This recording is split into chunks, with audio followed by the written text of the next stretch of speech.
Good evening. What's happening, everybody? Welcome to Barnabas Brushes.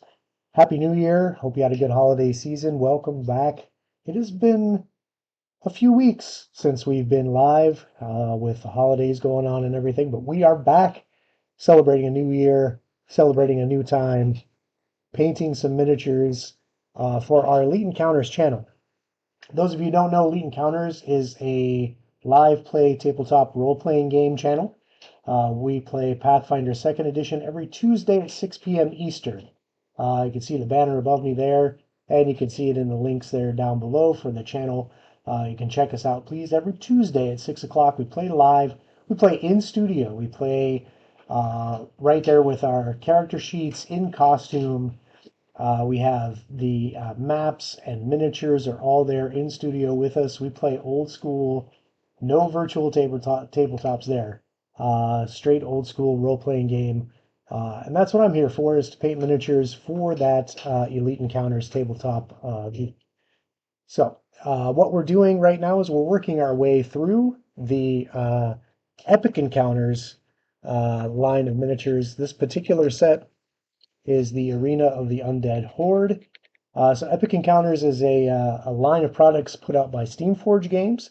Steamforge Games manufactures a number of miniature sets like this, a lot of miniature games like Hordes and War Machine, and some other properties that they acquired from Privateer Press. So this line here, Epic Encounters, is a bunch of kits that contain a number of miniatures or one really big boss monster miniature. These miniatures come in a kit with this booklet here.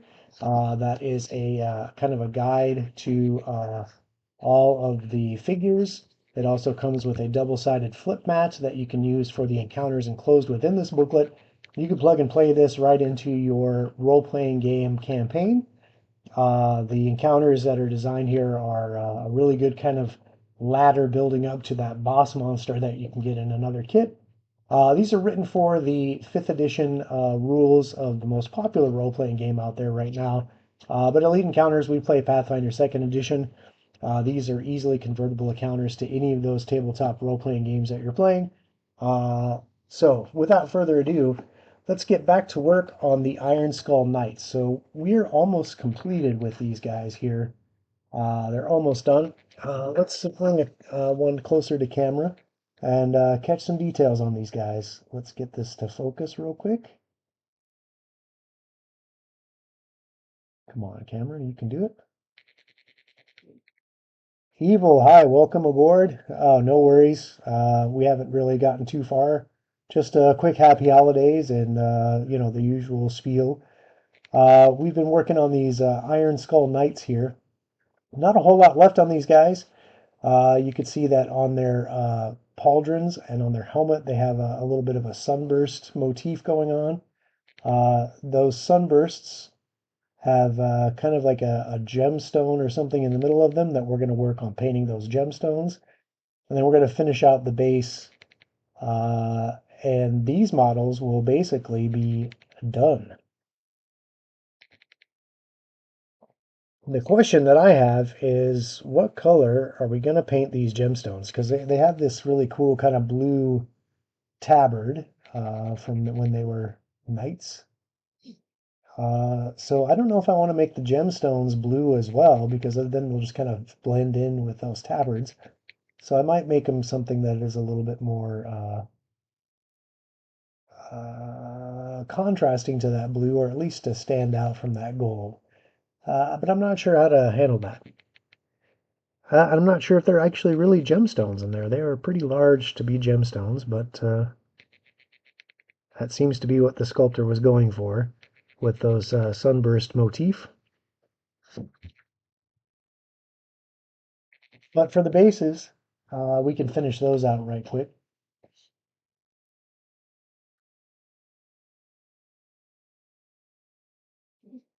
A brilliant white. Yeah, I think I might be able to pull that off.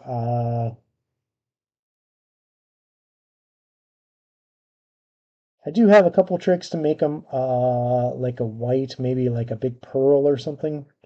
Uh, yeah, yeah, I like that idea. And I do have some. finish that is more of uh, a gloss lacquer that will make it kind of shine. So maybe we could try that. But for right now, let's finish out the bases. We've kind of used this stone here. We've kind of painted that in with a greenish gray color for those kind of stone ruins that the figure's standing on. And so that kind of muddy earth in between, we're going to fill that in with using ochre clay speed paint.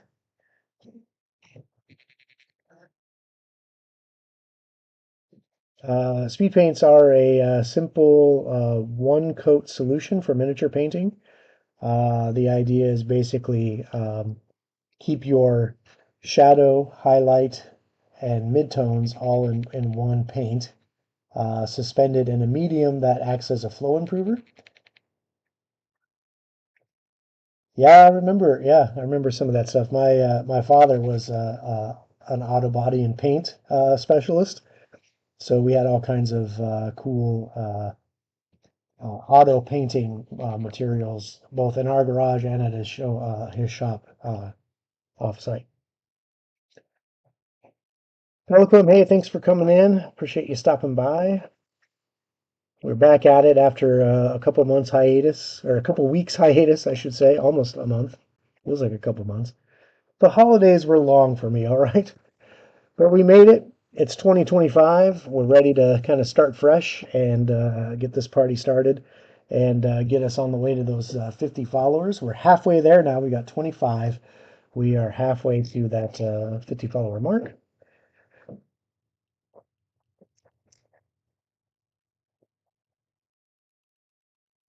Yeah.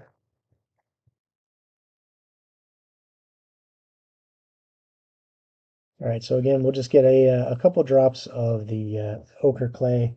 This is the color that we use for kind of that muddy base on some of those other figures that we painted earlier.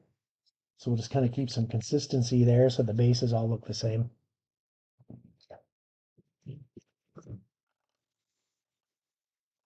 I got to get a brush that has a relatively good tip. Speed paint has a way of working its way up into the higher portions of your bristles in your brush, causing some issues with getting into the ferrule and causing your tips to splay. But that's why I use really cheap, inexpensive golden Taklon brushes for acrylic painting. These guys, you could buy, a whole kit for a few dollars, and if they happen to get all frayed out, you can rescue them with some paint, with some paintbrush cleaner, paintbrush soap. I've got some that I've left flayed out to do like rough sketching in or rough priming in, so that I don't really care about destroying the bristles that way if I'm just slapping on everywhere.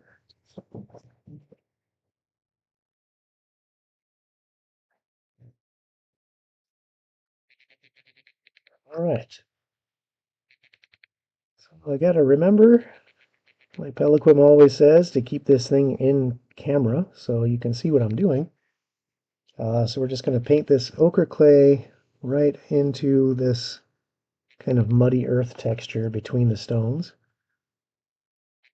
And as that paint goes on, you can see that it's flowing. The darker, heavier pigments are going into the shadows. The lighter pigments are staying on top, creating that highlight. So in one stroke, one coat, we are getting a decent tabletop quality uh, standard of painting.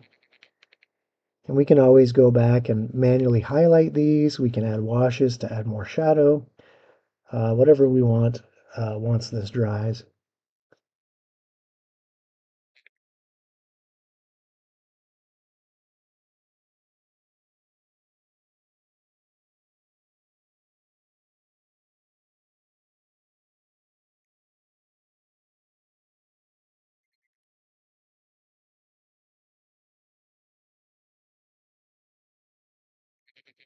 Yep, not a whole lot of material in there to work with between those stones.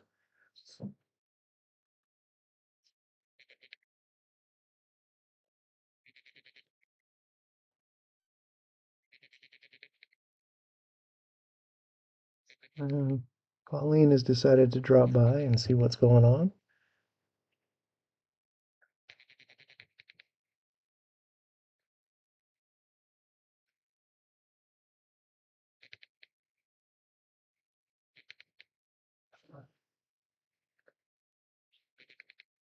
Must not be that interesting because she has jumped away.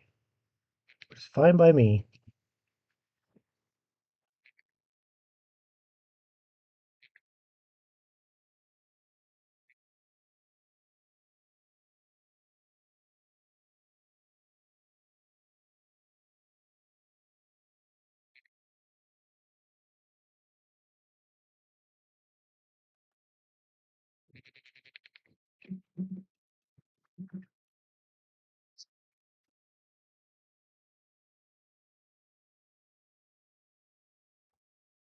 Okay, so what we might do to try and recreate this maybe white gemstone, maybe like looking like a diamond, is that we're going to do a gemstone effect in these areas.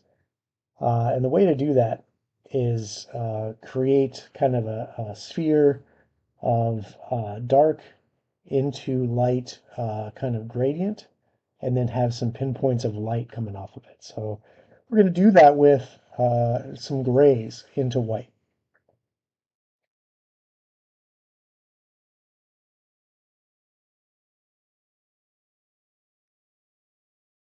First, I'm going to make sure that that's the direction I want to go. There's not a lot of space to work with in these guys, so we're going to definitely try to create these highlights as best we can with the minimal space that we've got.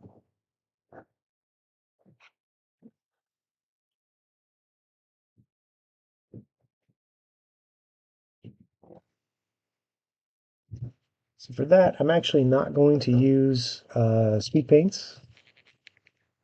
I'm going to use some regular acrylics. So I'm going to break out the old wet palette for this. For the wet palette, I use an Army Painter wet palette system. It's basically a plastic tray with a dome lid that has a neoprene sponge in the bottom of the tray to hold water, and then some very thin paper sheets, like almost like parchment paper, that goes over the top of that to kind of retain the moisture. And then that will act as your palette. That wet palette is perfect for keeping your acrylic paints workable and wet and thinned down as you're painting. I don't use a wet palette for the speed paints because those are already in a medium that improves flow. If I add too much moisture to them, they won't behave as they should. They'll get a little bit too runny, too flowy. They'll almost act like more like a wash or even a glaze if I get them too wet. So wet palette for regular acrylics, dry palette for speed paints. All right, so let's do some experimentation here. The first thing I'm going to do in those gemstone areas is I'm going to set a shadow base tone. And for that, I'm going to use something that is a very white, light gray called Troll Blood Highlight.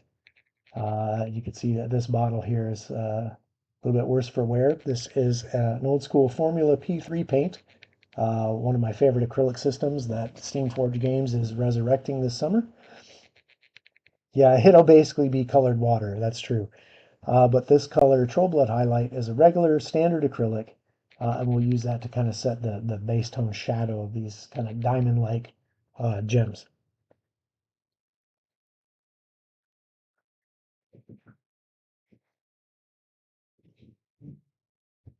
I need very much of this because it's very small areas to paint here.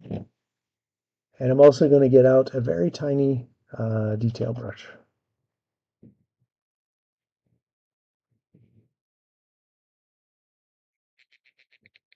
It's got a pretty good sharp tip on it. And we'll just color in those gemstone areas with this very light gray.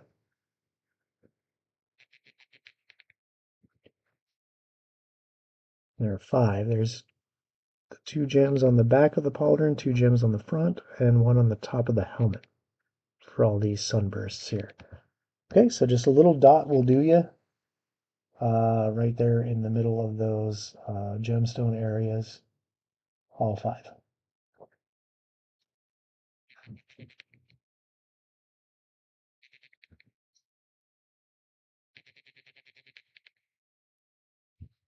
Definitely dispensed too much of this gray paint.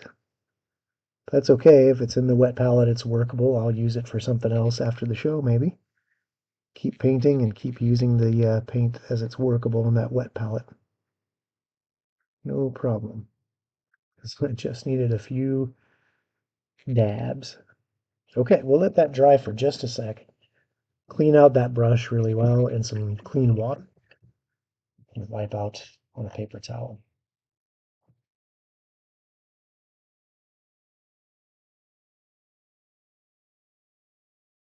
You might see me stick my brushes in my mouth to help reform the tip as I dry them out. That's just an old trick of the trade that goes back, to detail painting. It's a technique that goes way back. In fact, if you know anything about the radium girls that did the radium watch dials back in the early 1900s, they were painting watch faces with little tiny brushes with radium. Radium is called radium partly because it is radioactive, but it glows in the dark, of course. So they were painting the watch faces with the radium, the numbers and everything, and to keep that fine tip, after they would paint, they would lick it to clean that tip and keep a nice sharp tip to keep those details. And eventually, those poor girls that worked in that radium watch factory, horrible cancers developed. Their whole mouth, jaw, this whole skeleton was starting to go bad with horrific cancer. Um, and of course, we no longer have radium watches. Anyway, enough of that. Let's add our highlight. Okay, so for gemstones, uh, there's a number of ways to do gems, but typically you will take the like here's an example here at the top of this wizard staff. It starts off with the kind of the darker color of the gem up top. Let that focus a bit, and you'll highlight or blend it down to the brightest point of the gem, where the light is kind of shining through and releasing the brightness of the gemstone, and then just a tiny point of light is painted on at the top to kind of create this idea of light shining through a gem, creating this gradient of light as it reflects through the crystalline structure of that gem. We're going to try and replicate that here with this diamond kind of idea. So we've got our gray down, and so now we'll add a little bit of white, and P3 is their white is what's called moral white. To me, it's one of the better whites on the market out there. A lot of white acrylic paints tend to be chalky. This one still has a nice kind of creamy texture in that medium, so it's very workable and doesn't really leave too much of a chalky um, tone or finish.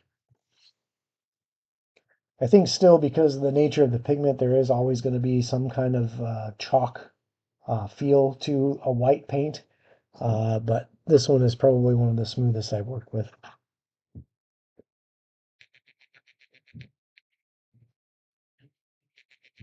So we're just going to get a little bit on that detail brush, and we're going to just kind of swipe the bottom half like in a half moon kind of stroke. Just kind of catching where the light's coming at the bottom of the gem.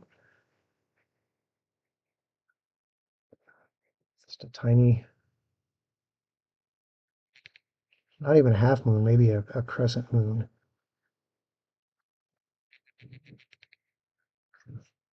It's probably very hard to see on camera because it's very hard to see with the naked eye here, but we're just going almost like a little smiley face crescent at the very bottom of this circle.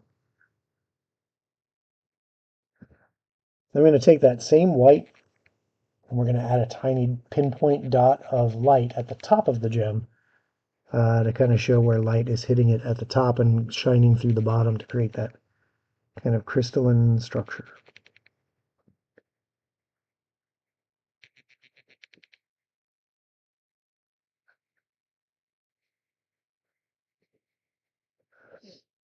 This seems to work a lot better with colored gems. Like I showed the red earlier.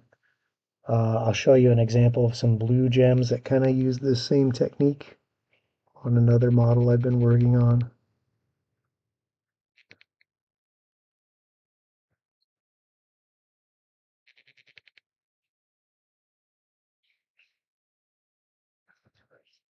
Okay, but there's our kind of white gemstones. And that's actually kind of how they look in the art inside the book. Those gems in the sunburst pauldrons are white. So I think clearly they were going for maybe like a diamond kind of look. So good call on that, Evil. That's, I think, a great color choice. It kind of still provides contrast from the gold and sunburst pauldrons, but it's kind of hard to read as a gemstone.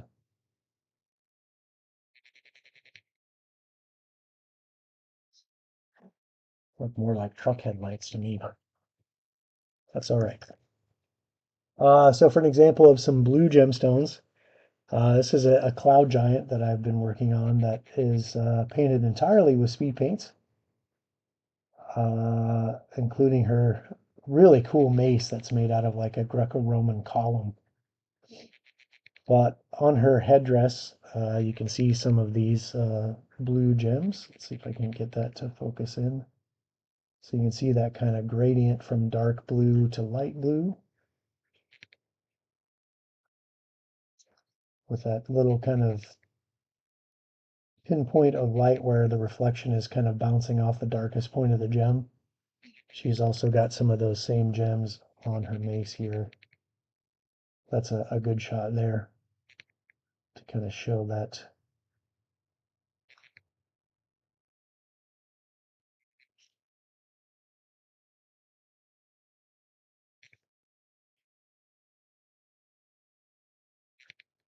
Yep. And girl got a caboose on the train. So it's very, yes, this is a Reaper Bones Cloud Giant. Um, the model is called Yafima Cloud Giant. So I'm working on her, as well as her male counterpart here that I've just laid down the skin on. Got a lot of work to do on the armor, etc. But I was just using her to show off some of the gemstones. Is when you do the technique of the dark faded up to the bright part of the gem with the pinpoint of light in the dark part to kind of show that light reflecting through the gem. Okay, I might be able to arrange that. There's another female cloud giant in the newest, well, actually, last year's Bones Kickstarter in the um, Greek mythology expansion. There's a cloud giant standing on top of like ruins of like a Romanesque column. It's a really cool model. I'm gonna have to paint that sometime soon. Um, at any rate, with those gemstones, we've now pretty much completed the Iron Skull Knight. You can see that speed paint is dried in that kind of muddy portion. Gems are done. I think we can call it a day on these two models. What we'll do is once these are completely dry, I'll hit it with a coat of lacquer finish, like a Tester's Dull Coat or a Krylon Clear Coat, just to preserve the paint job, and that way they can get banged around on the table and not lose any of their paint. Typically, this paint, the speed paint, cleans pretty well to your models, but after a lot of use, a lot of wear and tear, it can start to peel off. So you do want to hit these with some kind of clear coat to preserve your paint job. If you're just going to use them for display models and sit them on a bookshelf or in a display case and never play with them, well, then you don't have to worry about that. But it'll also preserve it from things like dust and that sort of thing, or light deterioration. But for us at Elite Encounters, like I said at the top of the show, we use these models on our tabletop, in our show, in our studio. So these are going to get banged around. They might get dropped on the floor. Uh, they might get into a crowded battlefield and get banged into other models. So definitely want to preserve that paint job and keep them keep them around for the long haul. I've got models I've painted back in 2012 that still have a perfect paint job on them because of that practice of putting that lacquer finish. Okay, so what's next? We really are just about done with our entire Epic Encounters kit. Okay, we have already done our Iron Skull Leonites. We've already done our Andabatas and our Death Riders. We have also done our duelists. If you remember way back to some of our first shows, those guys with half their skull missing. We just finished the knights. We've done 6 of these archers. We've done a lot on this show in 11, 12 episodes. So all that's left is our Iron Skull executioners, these undead hulks that are dragging these massive battle axes behind them. It's a very intimidating sculpt, a very intimidating pose. So we're going to start on those. And just return my wet palette to a working state here, or close it up so that it'll keep that paint workable for after the show. Okay, so for speed paints, we always do a prime. The type of prime that I like to do is referred to colloquially as slap chop. And what you do is you take the models. You can see this model has been completely primed in a black primer to start us off. So it's kind of hard to make out the details in the black primer. These guys start off as like an off-white plastic, a molded plastic. Uh, the molds are clean. They're not. These aren't printed miniatures. These are still molded miniatures. But the mold lines are clean. Uh, Very good models. I'm very impressed with the quality of the Steamforge Games models. Uh, but we've primed these in black. And now we need to basically build it up with the slap chop. We're going to dry brush through a gray all the way to white to kind of create this gradient of shadow and highlight, almost like a black and white photograph. Okay, so to start that off, we'll get some gray primer. And for my primers, I like to use Vallejo Surface Primer. These are acrylic polyurethane blend primers that are perfect for brush-on priming. You can purchase this for airbrush and get airbrush primers, or you can thin this for your airbrush. But I don't have an airbrush, and if I did, I probably would suck with it. So I stick to old-fashioned dry brush technique to create this grisaille prime. I have a dry palette over here.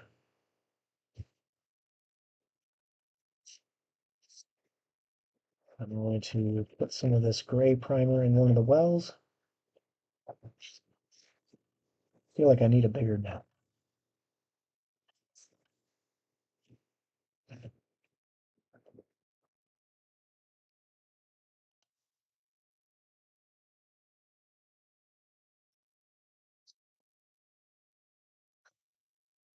For the dry brushing itself, I like to use just really inexpensive makeup brushes. This is an eyeshadow blender brush that I picked up at a department store for like $2.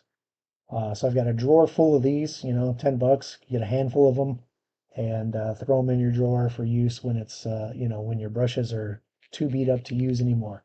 So I am probably stocked for the next at least half of 2025 on this dry brush. Now, there are dry brushes that are manufactured out there by miniature painting companies. They're really good for this purpose.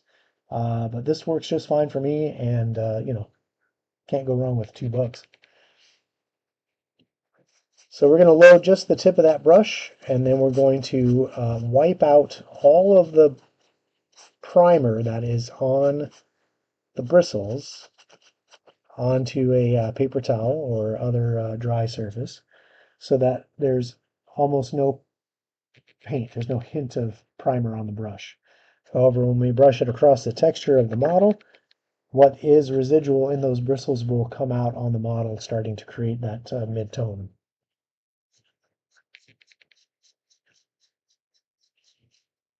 Just like that, just an easy uh, downward stroke, letting the texture of the model do the work.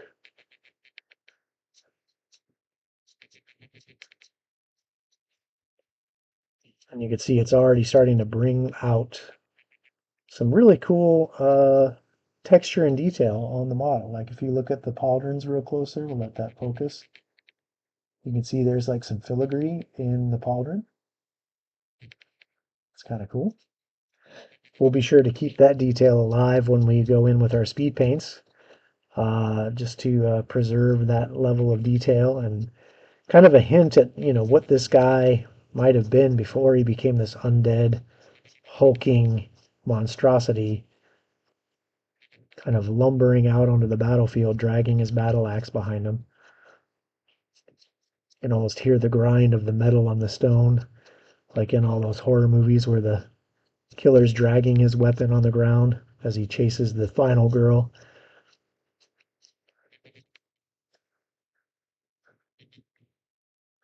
Let's get a little bit more of the gray on this brush here. Absolutely wiping out the excess on paper towel. I'll just go across the texture of the base real quick to get a lot of the...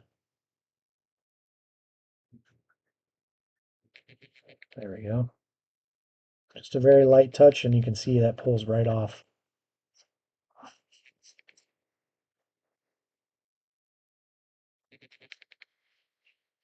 Kind of revealing the very cool texture of the model, including the base, like these ruined stones with mud seeping between them.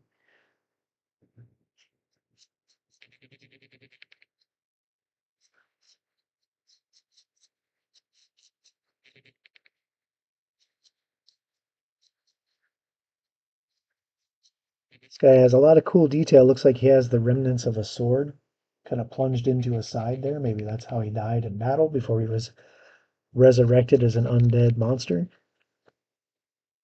Or maybe that's from somebody that was fighting him when he was undead and it just stuck in him. And since he's undead, he just keeps lumbering along with the weapon still embedded in his side. Still, whatever your story is, it's a very cool detail that the sculptor included.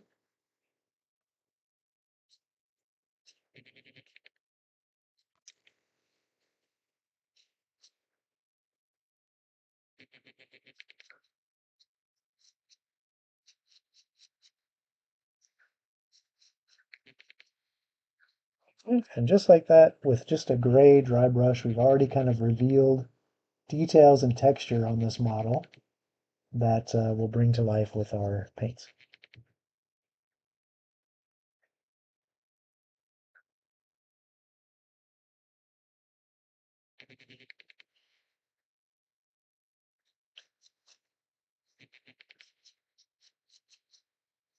So an airbrush takes away from the experience, you think?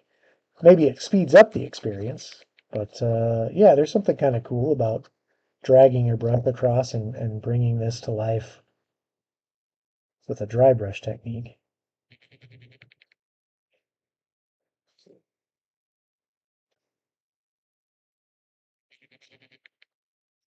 So are you saying you absconded with the airbrush? Well, I'm sorry, you plead the fifth. So her airbrush was absconded with, and you have no information as to the details of that uh, occurrence.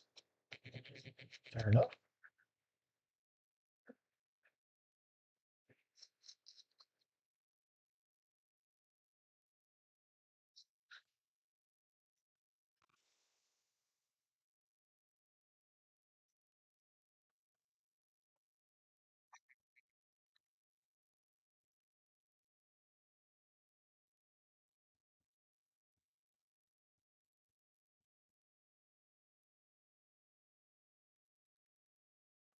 Just kind of drag that over that surface of the stone underneath them.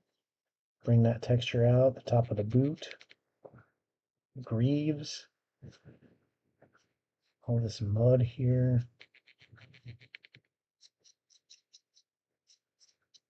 Definitely some exposed rib cage there underneath the armor.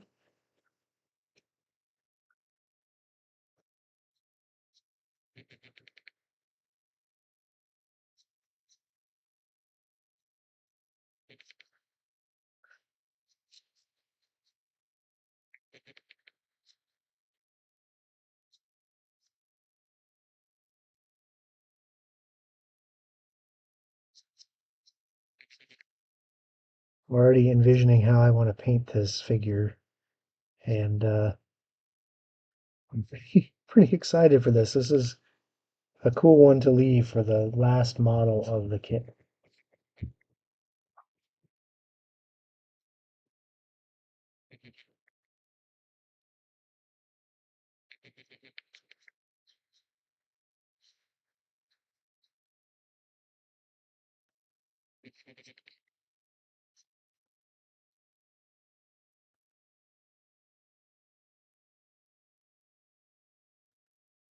Always using a kind of a top-down stroke direction because you're trying to create what's called a zenithal prime, or a zenithal. Zenithal, I think, is the correct pronunciation, but you're basically trying to recreate the fact that light is shining from the top down, creating the shadows from the top down.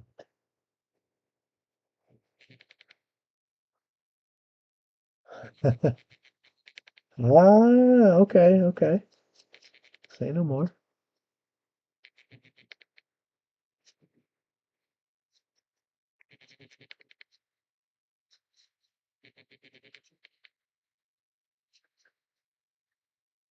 Okay, so that's our gray. Now to kind of create the highest highlights on our prime, we're going to hit it with another layer of white primer to kind of capture those highest points on the model. That's where the highlights and the speed paint are going to lay. So you will really want that contrast between the dark shadows and the highest highlights with the underpainting or this underpriming. So again, we're going to use Vallejo primer. This is the just pure white.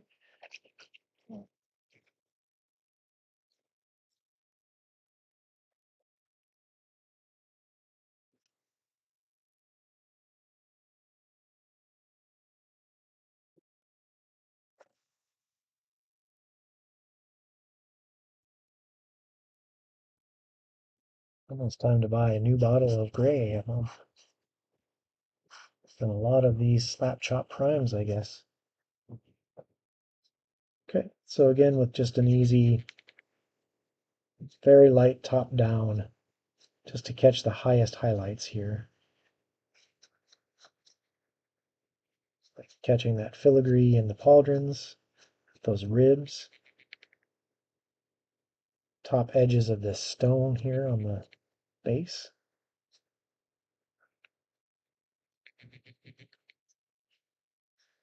You don't want to go too hard or too deep on this because you want to maintain those dark shadows.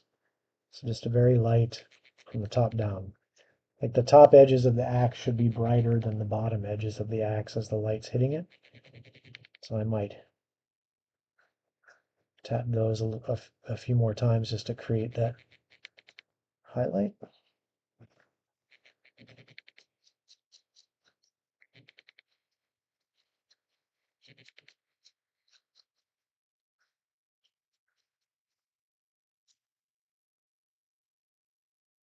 That's the edges there, this corner.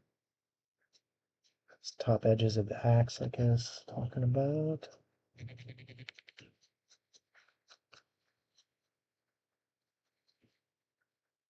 we go. All right. And then definitely clean your brush out when you're done. Again, just nice clean water and then wipe it out on paper towel. Get all of the paint or primer out of your brush, because if that dries in uh, your brush is well on its way to being ruined.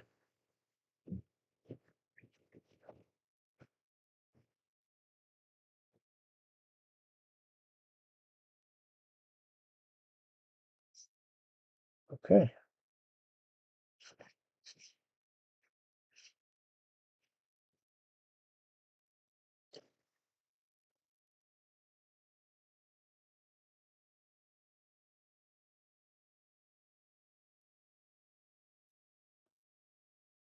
I'm going to get a new paper towel to start my painting with. This is going to clean my brushes out as I paint. So you get what you pay for. I went to the Dollar Tree and got a roll of like 200 ply roll of paper towel, or 200 sheet roll of paper towels, and they are the well, let's just say they're not name brand paper towels. So to double them up and fold them up really good, maybe I'll spring for the not Dollar Tree paper towels next time. Oh, no offense, Dollar Tree, but paper towels are not where it's at. Okay. So there's a couple details on the model that are definitely skeletal remains. So we've got the mouth here under the helmet that you can see is kind of gaping open with the teeth bared. The hands seem to be in some kind of gloves, not greaves, but like some gauntlets. But the fingers are exposed, so we'll paint those fingers in our bone color. And again, we have this section of rib cage you can see there exposed under the armor. Uh, Not too far from where the sword stabbing in. Maybe that was the killing blow. But nothing really exposed on the legs or oh, there's some looks like some ribs there on the chest. Make sure to get those. So fingers, front and back ribs, and mouth. That's pretty much what we've got for skeletal bits on this model. So why don't we start there? When I'm painting miniatures, I like to kind of work my way from the deepest part of the model out. That way I don't run the risk of, let's say I start with painting the pauldrons and then I'm like, oh no, I've got to paint this cloth underneath the pauldrons. And then I try to jab my brush in there and I get all that paint all over the pauldrons after I've already painted them. So with acrylic miniature painting, the school of thought is start with the deepest portions first, work your way out to the surface parts of the model. So like for example, start with the pants before you do the boots, start with the ribs before you do the armor, etc., etc. Okay. So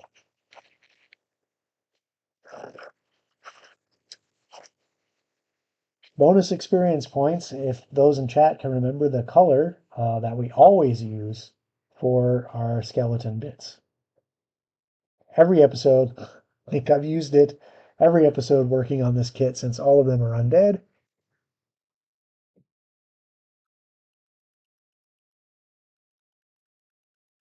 That's right, pop quiz.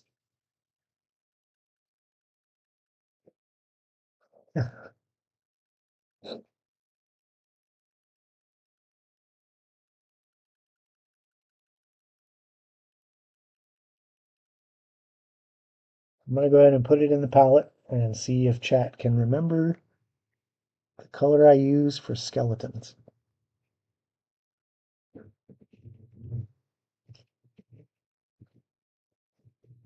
I don't think it's cheating if you went and watched the old episodes. Yes, start with the foundation first.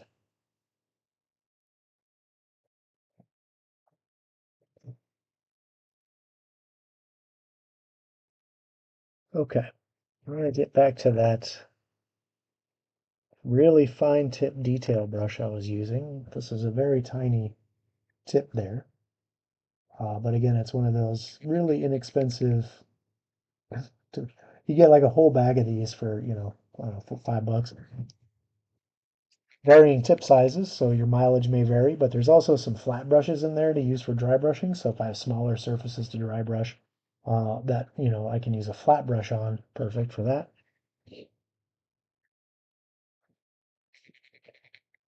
Okay, so let's start adding some of this color to the skeleton parts here.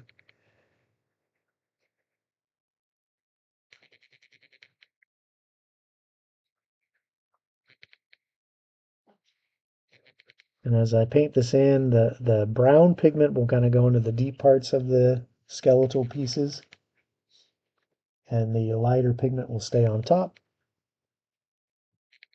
Got the front rib cage here. This is kind of in the shadows, so this isn't going to pop as much as when we do it on the back. Those ribs are pretty well exposed, so the light's going to hit them more. So we definitely have more of our highlight on them. So as we paint them, and that paint works its way into those kind of crevices between the ribs, it'll kind of stain those dark brown. And the top of the rib will just be a bone color. Okay, so we said mouth, front rib, back rib, and now fingertips. Not a whole lot of exposed bone on this figure, which is cool. We can get away with like one drop of the color.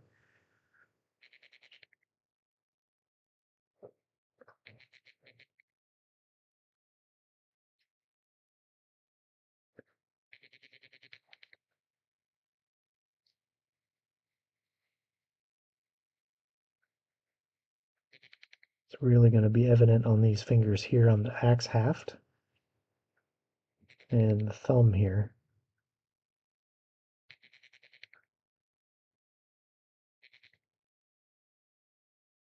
See if a little bit of bone is exposed here. There's a hole in the pants, so we'll go ahead and pop that in with the bone color too. You got kneecapped. All right, so we've got the jaws, the fingers, and those ribs. That's it.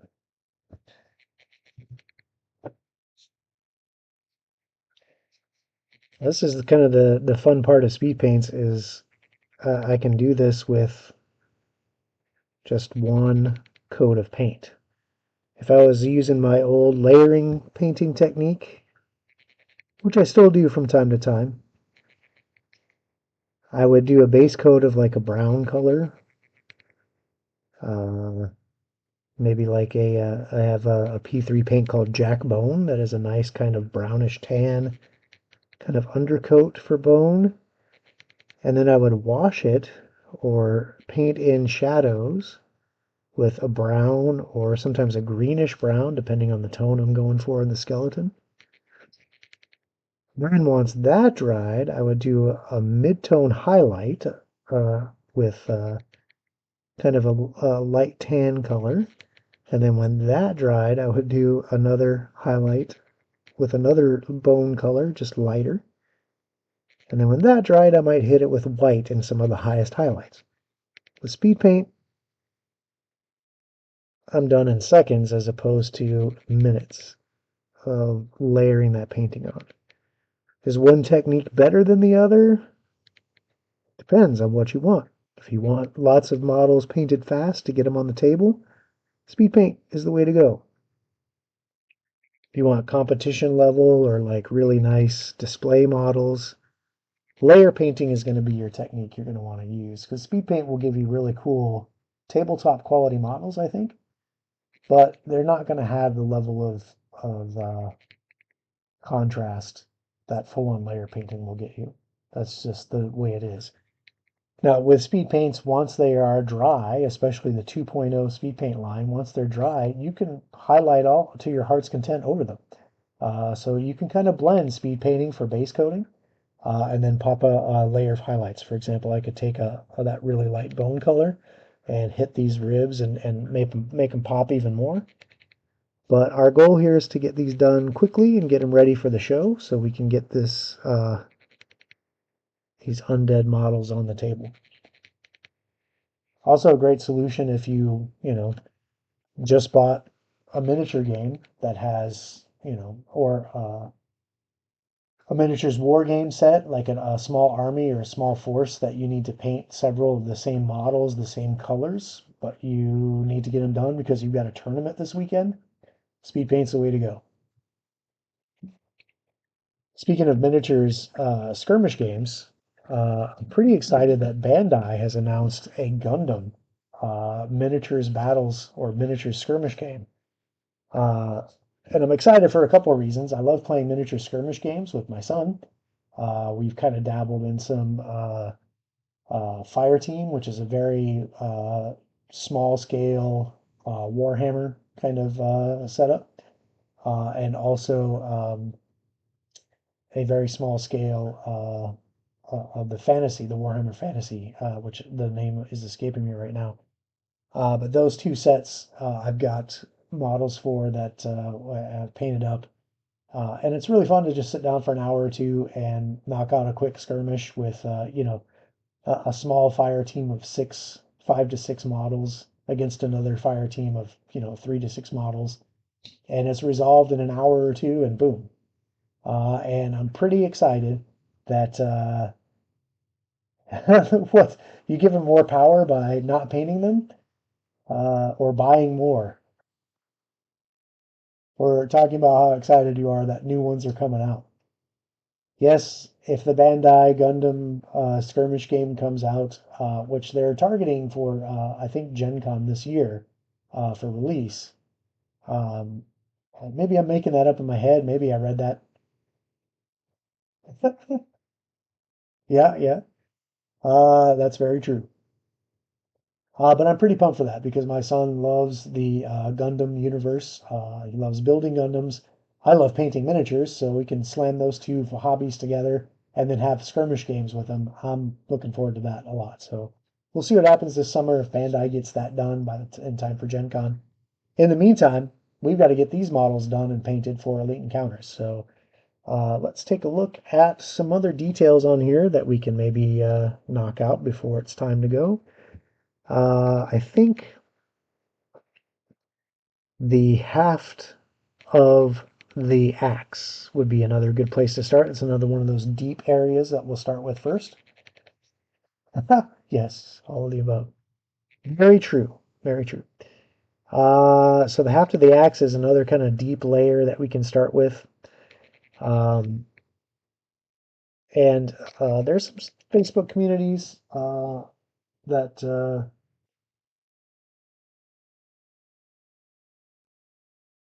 focus on speed paints. And there was a cool recipe I saw for wood, like old kind of, maybe not really rotted wood, but older weathered wood. Um, and I'm trying to remember the color that was for the wood. I pulled this off before. Pretty happy with it.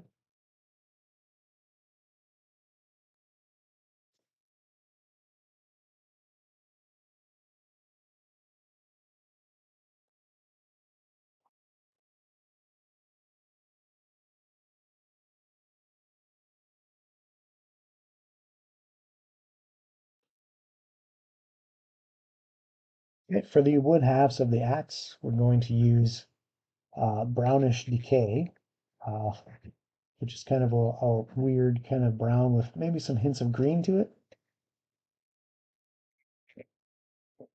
So we're going to use that for our haft.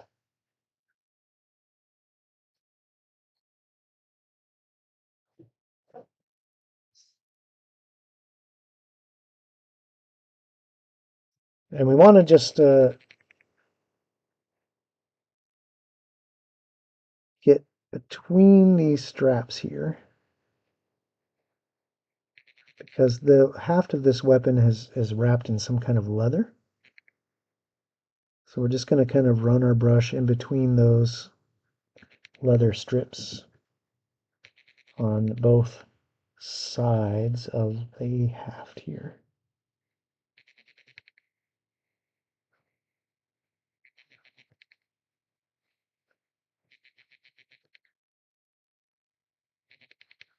Piece of cake.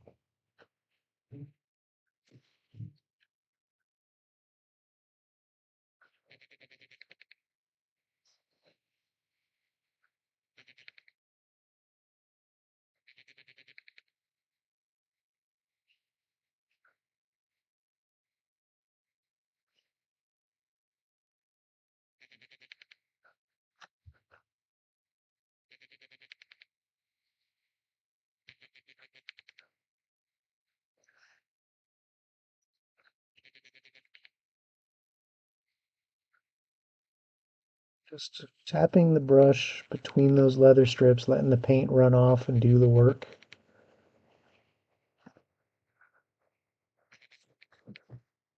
Make sure I get the top edge here. There we go.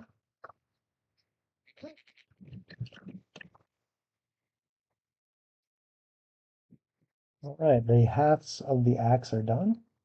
So we'll hit that with some leather. We'll let that dry for a second. So the answer to the pop quiz earlier for the bone color I always use, ding, ding, ding, pallid bone. Uh, maybe next time. Speaking of next time, thanks for coming in today, this afternoon, to catch this episode of Barnabas Brushes. I'll be back on Monday with another episode of My Miniature Mondays. I'm going to get fired up and get back into painting my commission pieces or my personal collection pieces because, as Evil has said, I have got a gray army that I have got to get rid of. I'm working my way slowly through them. I've got some commission pieces I'm finishing up. Uh, I'm just looking at my desk here. Everywhere I look is projects in process. Uh, but thanks for Speed Paints to help this process speed up. In 2024, I had a goal to paint 200 miniatures over the course of the year, and I managed to beat that goal by 4. I painted 204 miniatures in 2024. So it's pretty good. Not bad. But goals are meant to be met, and then the goalpost moved on us, right? Always improve. Always make yourself work harder. Always make yourself go that little extra bit. So for this year, for 2025, I've set a goal of 250 miniatures to get done within 2025. And so far, with the ones we've done tonight, I have now reached, I think, 6 miniatures painted so far in 2025, and we're only on the 8th. So if I can keep that pace up, I should easily meet or exceed that goal of 250 models. So I appreciate you guys coming by. It helps keep me motivated to keep painting these guys. It's fun to share these techniques with people who are, yeah, 1,000. Man, I don't know. That is seriously pushing it. I mean, I've got to like go to work and eat and play video games and stuff. So, and play Pathfinder. So I don't know. But at any rate, we've got 2 more done tonight. So I appreciate you guys coming by. Be sure to check out Elite Encounters on Tuesday at 6 p.m. Eastern. We're continuing with our Soul Severed campaign this coming Tuesday. I'll be back at the table as Barnabas. Looking forward to that. Psychic Promise is our secondary campaign that runs the first Tuesday of every month. They had a very creepy episode last night. Unfortunately, I had to kind of get away from the Twitch to do some stuff around the house, so I didn't get to listen to the last half of that show. But they were just getting into a very creepy, very dangerous encounter, and I'm looking forward to watching that on the video on demand. As always, you can catch episodes of the Soul Severed campaign on YouTube. Those should drop every Friday after the Tuesday episode. And we do have it available as a podcast. Podcast episodes are currently loaded up, but we're in a little bit of a delay with some editing and stuff to get the next bit of podcast episodes out.